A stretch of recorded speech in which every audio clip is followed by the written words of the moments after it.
가장 중요한 계명 역시 사랑입니다.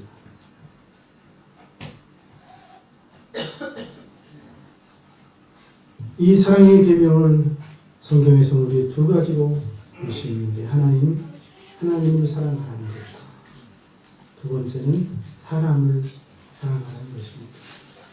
따라합시다. 하나님을 사랑하고 사람을 사랑하자. 하나님을 사랑하고 사람을 사랑하는 것, 이것이 가장 핵심적인 성경의 메시지요, 중심적인 그런 계명입니다. 그래서 기독교의 대현장이라 할 수 있는 십계명을 봐도 이런 사실이 잘 나타나 있습니다. 10가지 계명을 분석해 보면 하나님이 시내산에서 모세를 통해 이스라엘 백성에게 주신 그 십계명 중 첫 번째부터 네 번째 계명까지가 하나님에 대한 것입니다. 하나님을 어떻게 사랑할 것인가를 말씀하는 계명이고, 6계명부터 그 다음 5계명부터 그 다음 10계명까지 6가지 계명은 사람을 향한 계명이죠. 사람을 어떻게 사랑하는 삶을 살 수 있을 것인가를 가르쳐주는 계명이 아닐 수 없습니다. 다시 말하면 하나님 사랑과 사람 사랑이 십계명의 가장 중요한 근간을 이루고 있다는 사실입니다.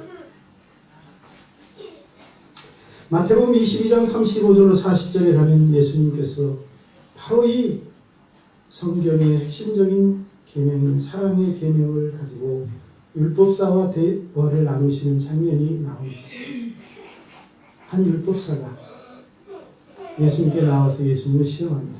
선생님, 율법 중에서 어느 계명이 큽니까? 어느 계명이 중요합니까? 그런 얘기겠죠. 가장 중요합니까? 그 율법사의 질문에 예수님이 이렇게 말씀하셨습니다.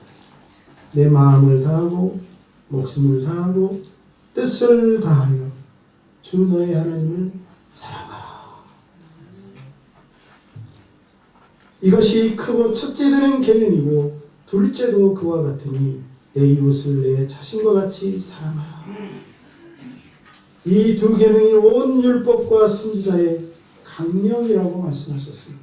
온 율법, 성경을 통해서 주신 모든 율법과 하나님께서 구약에 이 땅에 보내신 모든 선지자들의 핵심적인 메시지가 바로 이 하나님 사랑, 사람 사랑이라는 것입니다.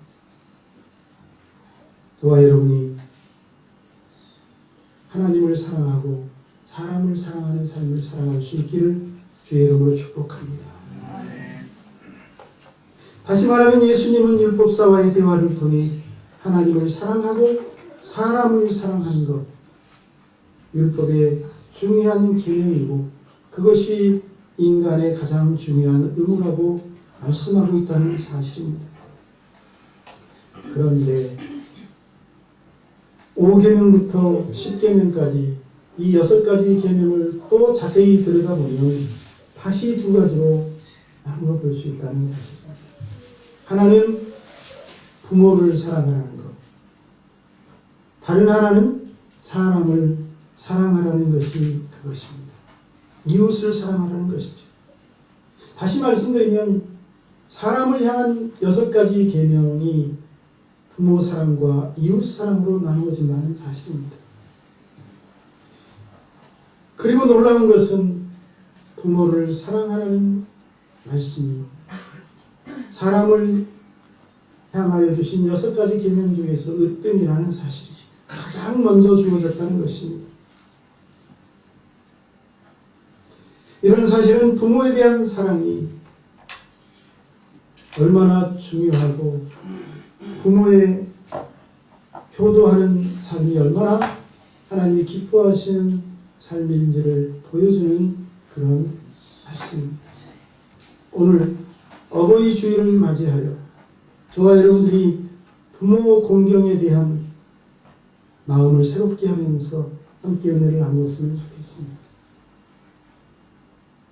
무엇보다도 부모의 위치가 어떠한지 먼저 생각해 볼 필요가 있습니다. 성경에서 부모의 위치가 어느 정도일까? 여러분 어느 정도라고 생각하십니까? 부모의 위상 혹은 부모의 위치. 여러분 놀랍게도 성경에서는요 부모의 위치가 하나님 다음입니다. 따라합시다. 부모는 하나님 다음이다. 다시 한번 합시다. 부모는 하나님 다음이다. 이 세상에 훌륭한 스승들이 많이 있지만 부모는 그 스승들보다도 먼저입니다. 인간에게 가장 중요한 분은 하나님이시고 그 다음이 부모란 말씀입니다.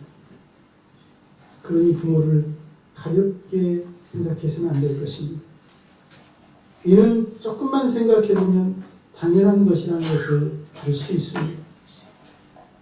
인간의 존재에 있어서 가장 중요한 두 가지 요소가 바로 하나님과 부모입니다. 하나님과 부모이기 때문에 우리는 부모를 소중하게 생각해야 합니다.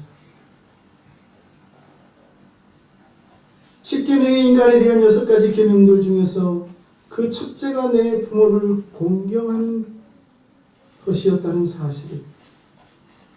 그것은 그 가장 중요한 부모에게 효를 다하고 그 부모를 공경하는 것이 중요한 일이라는 것을 가르치는 무언의 말씀이라는 것을 기억해야 합니다. 그렇다면 부모가 왜 그렇게 중요합니까? 왜 부모가 하나님 다음으로 중요합니까? 부모님은 오늘 내가 존재하는 데 있어서 절대적으로 중요하고 필요한 분이시기 때문입니다. 이는 두 가지 측면에서 생각해 볼 수 있습니다. 하나는 우리의 탄생입니다. 출생이죠. 내가 이 세상에 생겨난 것은 어느 날 갑자기 하늘에서 툭 떨어진 것이 아닙니다. 우리나라의 고대 설화에 보면 하늘에서 누가 툭 떨어졌다고 그러고 동굴 속에서 마늘을 먹고 사람이 됐다는 얘기가 나오지만 그런 일은 있을 수 없습니다. 인간이 이 세상에 태어나는 것은 갑자기 하늘에서 뚝 떨어진 것이 아니라 하나님이 육신의 부모를 통해 보내셨다는 것입니다. 하나님은 인간의 시조인 아담과 하와를 직접 창조하셨고 그 이후 모든 아담과 하와의 후손들은 그분들의 몸을 통해 이 땅에 보내셨습니다. 우리가 생명을 얻는 것은 부모를 통해서였다는 사실입니다. 그러니 부모님보다 더 중요한 분이 있습니까? 이처럼 우리는 부모님 없이는 존재할 수 없고 그래서 부모님은 나에게 있어서 가장 중요하고 소중한 분이시라는 것이죠. 그러므로 부모에게 효를 다하는 것은 마땅한 일입니다. 두 번째는 나의 성장과 성숙에 관련하여 생각해 보아서도 부모는 중요합니다. 사람이 태어나 온전한 한 인간으로 성장하는 데 있어서 육신적으로 건강하게, 정신적으로, 심적으로 혹은 가치관이 온전히 형성되는 데 있어서 부모님의 희생과 헌신이 없이 불가능한 일입니다. 부모님으로부터 엄청난 영향을 받고 성장했다는 사실입니다. 하다못해 우리가 말을 배운 것도 학교에서 배운 게 아닙니다. 부모님을 통해서 배웠습니다. 아빠, 엄마, 수백 번 부모님이 저와 여러분의 귀에, 입에 말을 넣어주셨고 저와 여러분은 그 말을 듣고 그 말을 따라하면서 언어를 배웠습니다. 다시 말하면 오늘의 나는 부모님의 덕분인 줄로 믿습니다. 이처럼 오늘 나의 생명은 부모님을 통해 받았습니다. 나의 성품과 인격, 사고 등도 부모님으로부터 영향을 받아 형성되었습니다. 그러므로 부모는 중요한 존재가 아닐 수 없습니다. 그래서 성경에서는 부모의 위치가 하나님 다음입니다. 따라서 하나님 다음으로 부모에게 효를 다하라, 공경하라고 강조하는 것입니다. 출애굽기 20장 12절 내 부모를 공경하라, 그리하면 내 하나님 여호와가 내게 준 땅에서 내 생명이 길리라 라고 말씀하고 있습니다. 하나님이 부모를 공경하라고 말씀하시면서 또 그것이 마땅한 일임에도 불구하고 거기에 복을 넣어 놓으셨어요. 부모를 공경하면 장수하는 복을 주시겠다고 선포하셨습니다. 신명기 5장 16절에도 너는 내 하나님 여호와께서 명령한 대로 내 부모를 공경하라.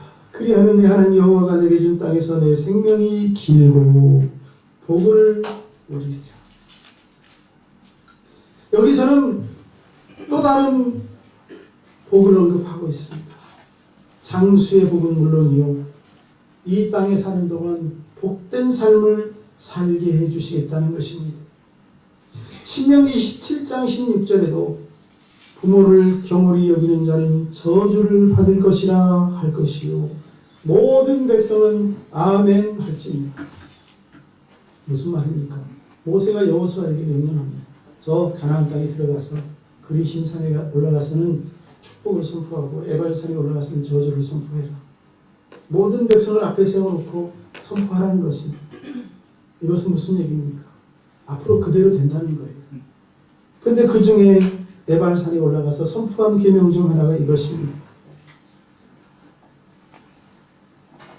자기 부모를 경홀히 여기는 자는 저주를 받을 것이라 선포했습니다. 그리고 이스라엘 백성들은 아멘 하고 대답했습니다. 그러니 이대로 될까요? 안 될까요? 됩니다. 부모를 경홀히 여기는 자는 저주를 받습니다. 잠언 23장 22절 너를 낳은 아비에게 청종하고 내 늙은 어미를 형이 여기지 말지니라.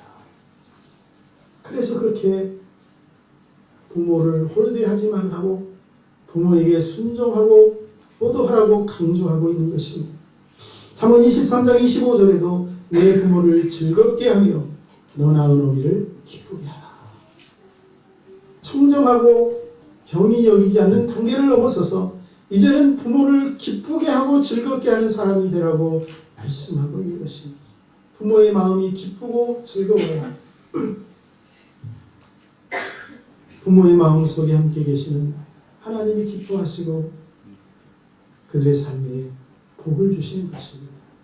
그러니 부모를 기쁘게 하고 즐겁게 하는 저와 여러분이 될 수 있기를 주님의 이름으로 축복합니다.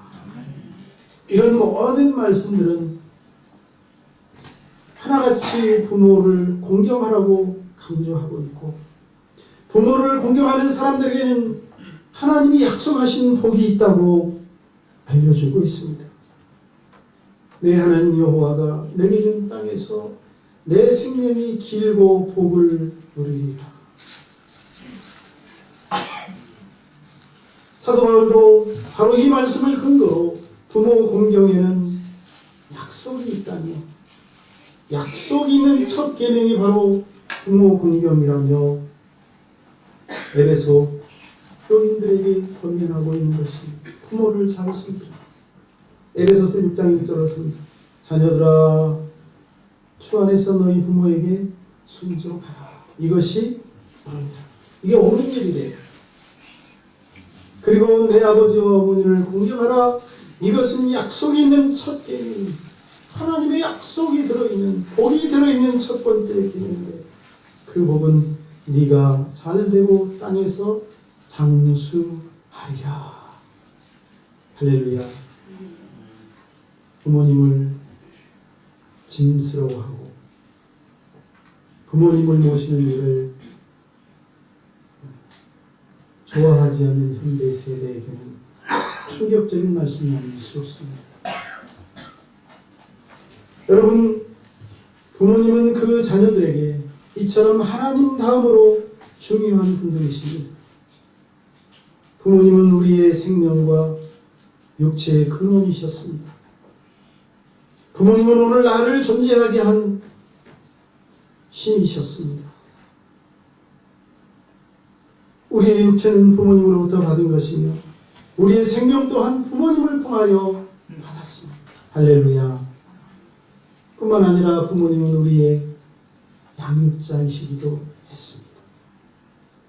그러므로 부모에게 효를 다하는 것은 마땅한 일입니다. 우리에게 있어서 부모는 절대적인 분이 아니었습니까? 여러분, 식물들을 보십시오. 모든 나무와 식물들은 땅에 깊이 뿌리를 내리고 자랍니다. 뿌리가 없이 자라는 식물이 있습니까? 없습니다. 부모는 그와 같은 분입니다. 오늘 여러분 혼자 능력이 있어서 똑똑해서 서 있는 것 같지만 그 뿌리가 부모였다는 사실입니다. 그러므로 부모는 자녀에게 하나님 다음으로 중요하고 소중한 분인 줄로 믿습니다. 이제 돌아가셔서 그 소중하신 부모님을 다시 한번 바라보시고 그분들을 기쁘게 하고 즐겁게 하는 저와 여러분이 되었으면 좋겠습니다. 그렇다면 자녀로서 부모에게 마땅히 해야 할 도리가 무엇입니까? 그 도리를 효도라고 하죠. 부모에게 마땅히 해야 할 도리는 바로 근심시키지 않는 것입니다. 빌딩을 사드리는 것, 무슨 세계 여행을 보내드리는 것이 효도가 아니라 부모를 근심시키지 않는 것, 그게 효도인 줄로 믿습니다. 성경은 부모를 그래서 근심케 하던 아들을 미련한 사람이라고 말하고 있습니다. 부모를 근심케 하는 자는 미련한 자래요. 잠언 10장 1절 솔로몬의 사모니라 지혜로운 아들은 아비를 기쁘게 하거니와 미련한 아들은 어미의 근심이니라. 솔로몬이 누굽니까? 이 땅에 지금까지 태어난 모든 사람 중에서 가장 지혜로웠던 사람입니다. 하나님이 무궁한 지혜를 그에게 쏟아붓지 않았습니까? 그런 사람이 가장 지혜로운 사람, 미련한 사람이 무엇인지를 깨닫고 후손들에게 남기는 말입니다. 지혜로운 아들은 아비를 기쁘게 하거니와 미련한 아들은 어미의 근심이 잠언 17장 21절에서도 미련한 자를 낳는 자는 근심을 당하니 미련한 자의 아비는 낙이 없느니라. 17장 25절에서도 미련한 아들은 그 아비의 근심이 되고 그 어미의 고통이 된다고 말하고 있습니다. 저와 여러분이 미련한 아들이 아니라 지혜로운 아들이 될 수 있기를 축복합니다. 부모를 근심시키지 않는 지혜로운 아들, 하나님께 복받는 자녀들이 될 수 있기를 주님의 이름으로 축복합니다. 이처럼 성경은 부모를 근심케 하는 아들을 미련한 아들이라고 말하고 있습니다. 그러므로 자녀는 부모를 근심케 하지 말아야 합니다. 기쁘게 해야 할 줄로 믿습니다. 그것이 효도입니다. 무엇 때문에 부모가 근심합니까? 부모가 자녀로 인하여 근심하는 이유 중 가장 큰 것은 불순종입니다. 아비의 훈계를 귀담아 듣지 않거나 어미를 거역할 때 근심합니다. 부모님이 말씀하십니다. 맞서서 큰 소리로 싸우는 자녀들도 있습니다. 지혜로운 자녀들. 불순종이나 거역, 부모를 대적하는 것은 부모를 기쁘게 하는 일이 아니고 근심케 하는 일입니다. 두 번째로 효도가 무엇입니까? 부모를 멸시하지 않는 것. 무시하지 않는 것입니다. 여러분 부모들도 여러분만 할 때가 있었습니다. 여러분처럼 총명하고 힘이 넘치고 의욕이 넘치고 똘똘하고 부모님이 좀 늙으셔서 둔해지시고 어수룩해지시니 멸시하고 우습게 하는 사람들이 많습니다. 여러분은 나이 들면 안 그럴 것 같죠? 부모를 멸시하지 마십시오. 로마에서는 부모를 살해한 사람, 부모를 죽인 사람은 큰 가죽 부대에 놓고 거기에 집어넣고 거기에 개와 닭과 독사와 원숭이를 함께 놓고 꿰매가지고 강이나 바다에 던졌다고. 그런데 성경은요, 거기서 더 나아갑니다. 부모를 죽이는 것이 아니라 부모를 멸시하는 사람들, 부모에게 힘이 있다고 폭력을 행사하거나 욕설을 퍼붓는 사람들, 죽이라고 명하고 있기 때문에 출애굽기 21장 19절 자기 아버지나 어머니를 치는 자는 반드시 죽일지니라. 출애굽기 21장 17절 자기 아버지나 어머니를 저주하는 자도 반드시 죽일지니라. 이 말은 입술로 저주하건 마음으로 저주하는 것 다 죽이라는 것입니다. 레위기 10장 9절 만일 누구든지 자기 아버지나 어머니를 저주하는 자는 반드시 죽일지. 그가 자기의 아버지나 어머니를 저주하였은즉 그의 피가 자기에게로 돌아가리라. 부모를 저주한 죄로 처형을 당해도 하나님 앞에 살 말이 없다는 것입니다. 부모를 저주한 것은 쳐 죽일 만한 죄악이라는 것이죠. 여러분, 이처럼 성경은 부모를 멸시하거나 학대하지 말라고 계속해서 말씀하고 있습니다. 이는 부모를 통해 태어난 자녀가 부모의 그 권위를 침해하지 못하게 하기 위함이 아닙니까? 특히 이제 부모가 늙어간다고 노쇠했다고 외면하고 기억이 없고 의탁할 것 없다고 무시하고 학대하지 말라고, 그것은 옳은 일이 아니라고 가르치고 있습니다. 성경은 부모를 존경하며 공경하라고 말하고 있습니다. 오늘 아까 읽어드린 말씀 가운데 부모를 친다는 말, 주먹이나 몽둥이로 치고 때리는 것을 넘어서는 말입니다. 자기를 낳아준 부모에 대하여 모든 공격 행위를 포함하는 말입니다. 모독하고 멸시하고 욕설을 퍼붓는 것까지도 말입니다. 잠언 19장 26절 아비를 구박하고 어미를 쫓아내는 자는 부끄러움을 끼치며 능욕을 부르는 자식이니라. 여러분, 이런 자식이 되고 싶습니까? 부모를 멸시하는 것은 힘이 없다고 얕보거나 늙었다고 혹은 시대에 뒤떨어졌다고 무시하는 모든 행동들을 포함하는 말입니다. 성경이 그런 행동이나 생각을 가진 자들을 죽이라고 말하는 것은 이 땅에 부모를 멸시하는 그 가증스러운 일이 벌어지지 않도록 하기 위함입니다. 그리고 더 나아가서 이 말은 하나님이 부모를 멸시하는 것을 얼마나 싫어하시는지를 보여주는 말씀이 아닐 수 없습니다. 그래서 부모를 멸시하는 사람은 복을 받을 수 없습니다. 하나님이 그 사람을 내버려 두지 않을 것이기 때문입니다. 그런 자들은 마침내 하나님의 무서운 형벌에 처해지게 됩니다. 잠언 30장 17절이 그 처벌에 대하여 말해주고 있습니다. 아비를 조롱하고 어미 순종하기를 싫어하는 자의 눈은 골짜기에 까마귀에게 쪼이고 독수리 새끼에게 먹히리라. 얼마나 무서운 말입니까, 여러분?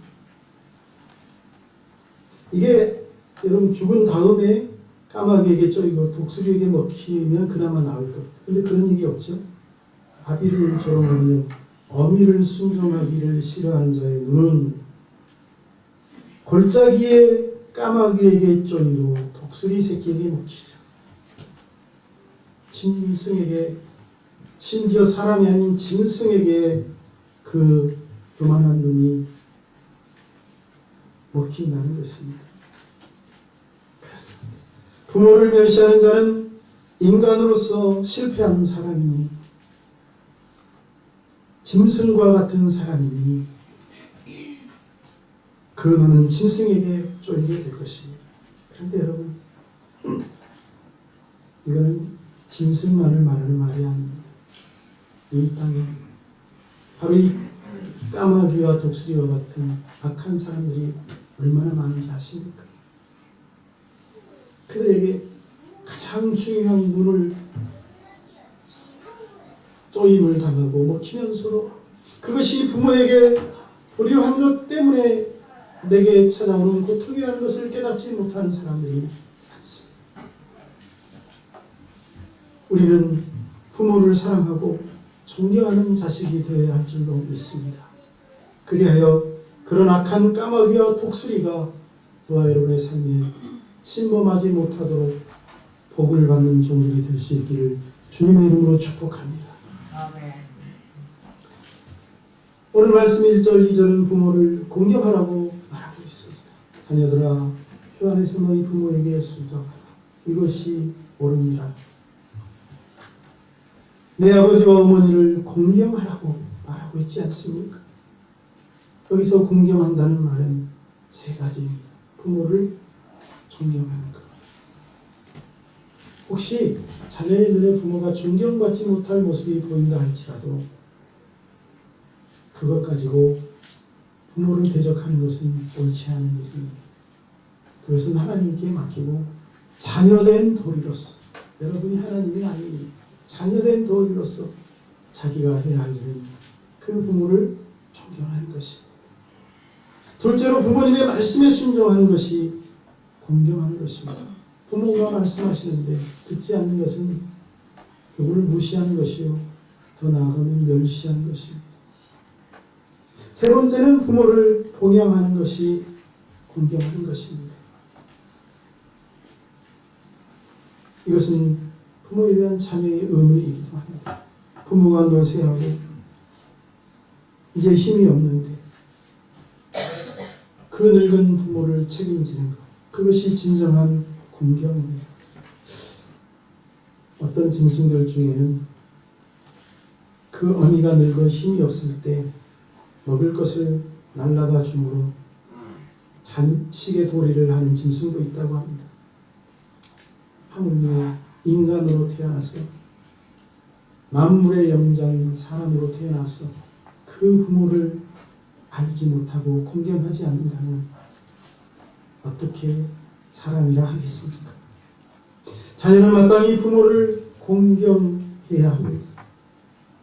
그리고 부모 공경에는 반드시 하나님의 축복이 따라온다는 사실을 믿으시기를 축복합니다. 오늘 어버이 주일에 진정한 효도가 무엇인지를 생각합니다. 부모님이 어떤 존재인지를 돌아봅니다. 효도란 자녀로서 자녀된 도리를 다하는 것으로 부모를 근심시키지 않는 것, 부모를 멸시하지 않는 것, 부모를 공경하는 것입니다. 할렐루야. 올 남은 한 해 이렇게 생존에 계시는 부모님께 효를 다할 수 있기를 주님의 이름으로 축복합니다. 부모님은 언제까지 기다리지 않습니다. 기도하겠습니다. 살아계신 하나님, 사랑으로 또 사랑으로 우리를 키우셨던 부모님을 생각합니다. 그분들의 은혜와 사랑과 공로가 없었다면 오늘 내가 있을 수 없었다는 사실을 깨닫게 해주시니 감사합니다. 이 부모님의 한없는 사랑에 저희들 효도로 응답하는 삶을 살아가게 하여 주옵소서. 부모를 근심시키지 아니하고 부모를 공경하는 삶을 살게 하여 주시옵시고 부모님을 멸시하지 않고 기쁘게 하는 삶을 통하여 하나님의 영광을 드러내고 이 땅에 사는 동안 복을 누릴 수 있도록 인도해 주옵소서. 예수님의 이름으로 축복하며 기도하옵나이다. 아멘.